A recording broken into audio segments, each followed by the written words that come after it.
Hey, in this video we're going to learn how to solder, so let's get started.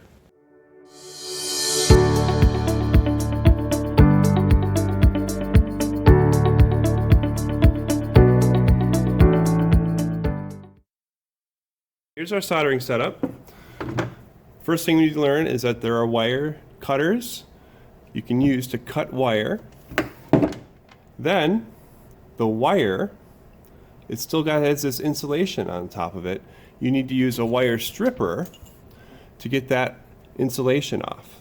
Now this wire stripper has holes that are different sizes for different wires. As you get better at this, you'll start figuring out which hole to use. You put it around the insulation and you pull the wire back through. And all that's left is the bare wire. The other wire strippers we have are these easier to use ones that will just grip and tear the insulation right off. So now that these wires are stripped, we're going to solder them. We're going to solder this resistor on to this wire, just for an example. So the first step would be to grab it and twist them together so they're locked together already. So now that resistor is gripped and twisted around there. Here's another resistor. I'm going to grip both of them, see how they're crossed, and twist them together. So we twisted the wires together. Now we grab our helping hands. This is what we use to hold the thing that we're soldering.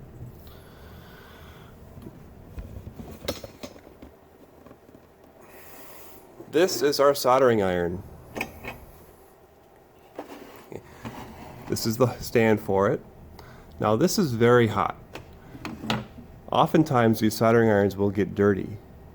And so I already have this soaking wet. I took it to the sink and it's already wet. I can use that to help clean off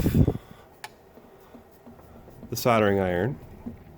And now that this is very clean, you can start to take it and hold it against the wire because you're trying to heat the wire up.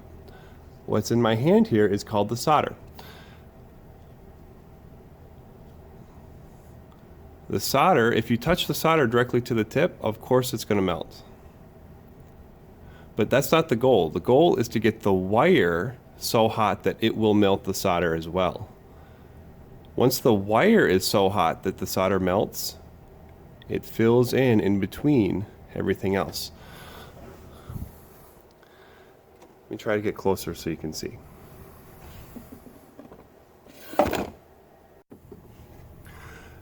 Here it is up close. So we have our solder. We have the soldering iron. The soldering iron is going to go on the other side, and you're going to start to try and melt the solder into the wires. So right there I touched the soldering iron a little bit. Now there's some solder in between the soldering iron and the wires, helping the wires heat up even faster.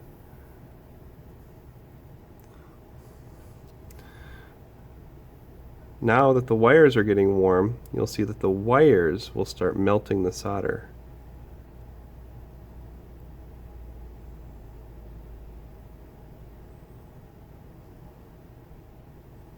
That's what you want to see.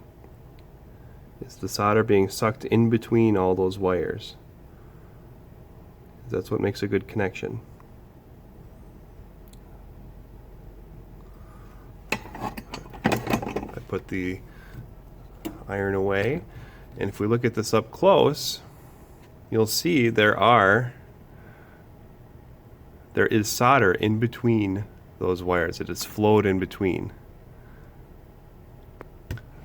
You don't need any more than this,